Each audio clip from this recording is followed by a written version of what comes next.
আসসালামু আলাইকুম সম্মানিত দর্শকবৃন্দ, আজকে আমি আপনাদের জন্য নিয়ে এসেছি ঘরোয়া উপায়ে খুবই সহজভাবে বার্গার বানানোর রেসিপি। এজন্য আমি এখানে নিয়ে নিয়েছি 1 কাপ পানি আর নিয়ে নিয়েছি 1 চা চামচ চিনি। চিনিটাকে ভালোভাবে মিশিয়ে নিব।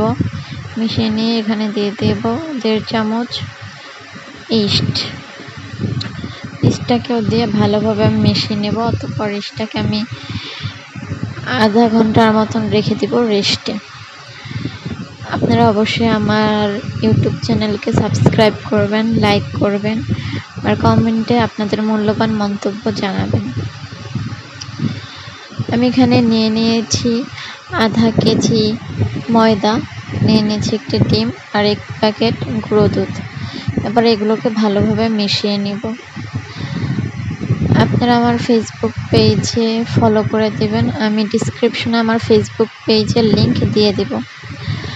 অবশ্যই আপনারা আমার দেওয়া রেসিপিগুলো ফলো করে বাসায় বানানোর চেষ্টা করবেন। অতঃপর কমেন্টে জানাবেন আপনাদের রেসিপিগুলো খেতে কেমন হয়েছে। এবার আমি সেই মেশানো পানিটা অর্ধেকটা দিয়ে দিব ময়দার ভিতরে, দিয়ে ভালোভাবে মিশিয়ে নেব।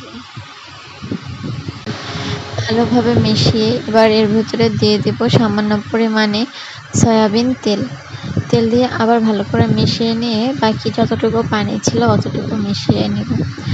অবশ্যই আপনারা ডোটাকে ভালোভাবে মিশিয়ে নেবেন, কারণ যদি ডোটাকে ভালোভাবে মেশানো না হয় তাহলে রুটিগুলো ফুলবে না আর নরমও হবে না, তখন খেতে ভাল লাগবে না, পুরোই শক্ত থাকবে। যে আমার ডোটা বানানো কমপ্লিট। এবার আমি এটাকে 1 ঘন্টার জন্য রেস্টে রাখবো। আমি এটার উপরে তেল ব্রাশ করে নিয়েছি, আপনারাও নেবেন।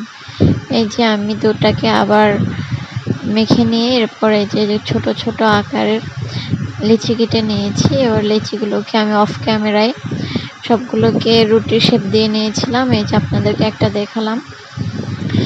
এগুলোকে আমি গ্যাসের চুলায় বেক করে নিব। এজন্য আমি এই রুটি ডোগুলোর উপরে একটি ডিম দিয়ে মেখে নিয়েছিলাম, উপর সাইডে ডিমটা দিয়ে ব্রাশ করে নিয়েছি। এবার আমি চুলায় একটি বড় হাঁড়ি বসিয়ে দিয়েছি।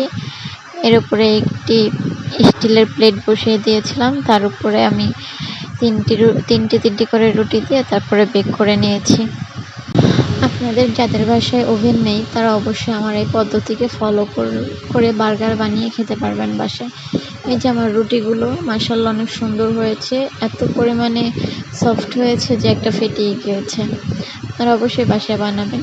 এবার আমি তৈরি করব বার্গারের ভিতরে সস। এজন্য আমি দিয়ে দিয়েছি কিছু পরিমাণে সরিষা, হলুদ সরিষা দিয়ে দিয়েছি, আপনারা চাইলে কালোটাও দিতে পারেন। দিয়ে দিয়েছি একটি রসুন কুচি, একটি ডিম, 1 প্যাকেট গুঁড়ো দুধ, 1 চামচ চিনি, আর দিয়ে দিব এখানে গোলমরিচের গুঁড়ো 1 চামচ, আর দিয়ে দেবো এখানে তেল দিয়ে এরপরে দিয়ে দেব 6টি টমেটোর সস। এই 6টি টমেটোর সস দিয়ে আস্তে আস্তে ব্যালেন্ড করে নিয়ে তারপরে এই যে আমার সসটা তৈরি হয়ে গিয়েছে। এবার আমি এগুলোকে রেখে দেবো। এবার আমি তৈরি করব চিকেনটাকে। বার্গার দেওয়ার জন্য আমি চিকেনটাকে টুকরো করে কেটে নিয়েছি ছোট ছোট পিস করে, আর আমি হাড়গুলোকে ফেলে দিয়েছি, হাড়গুলো নেইনি। এটা মাখার জন্য আমি নিয়ে নিয়েছি সয়া সস আর দিয়ে দিয়েছি আদা রসুন বাটা। তারপর দিয়েছি এখানে হলুদ মরিচের গুঁড়ো, গোলমরিচের গুঁড়ো, জিরার গুঁড়ো, তারপর হয়েছে গিয়ে গরম মশলার গুঁড়ো। এগুলো সবগুলো দিয়ে শেষে দিয়ে দিয়েছিলাম টমেটোর সস। এটাকে দিয়ে ভালো করে মেখে নিয়েছি। এবার চিকেনগুলোকে ভেজে নেব।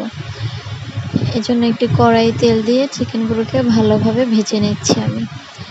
ভাজা শেষ হলে আপনাদেরকে দেখাচ্ছি। এই যে দেখুন ভাজা আমার শেষ। এবার এগুলোকে আমি একটি বাটিতে বেড়ে নেব, নিয়ে আপনাদেরকে পরিবেশন করে দেখাবো। আমি ছুরির সাহায্যে একটি রুটি কেটে নিয়ে এর ভিতরে দিয়ে দিয়েছি একটি লেটুস পাতা।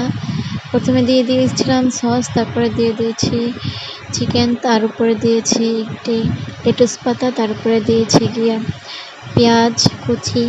এরপরে আবার এক পাটের উপরে দিয়েছি টমেটোর সস, আর দিয়েছি বার্গারের যে সসটা বানিয়েছিলাম সেটা।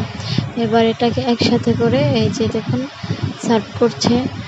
আসলে বার্গারটা আমি বানাইনি, বানিয়েছে আপনাদের ভাইয়া। এই যে দেখুন মনে সার্ভ করে দেখাচ্ছে আপনাদেরকে, কি সুন্দর হয়েছে মাশাআল্লাহ, অনেক লোভনীয় হয়েছে। অবশ্যই আপনারা বাসায় ট্রাই করে জানাবেন আমাকে।